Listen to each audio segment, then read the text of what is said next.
Özünlə aparmısan güllərimin rəngini.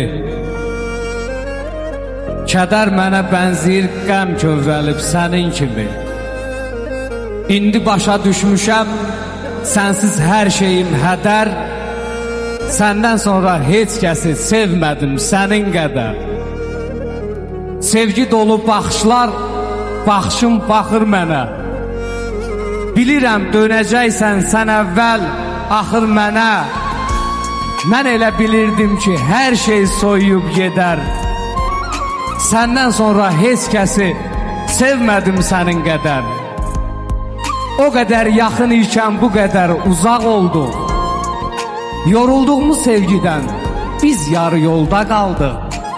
Mən əzablar içində, sən özün məndən betər. Sən özün də heç kəsi sevmədin mənim qədər.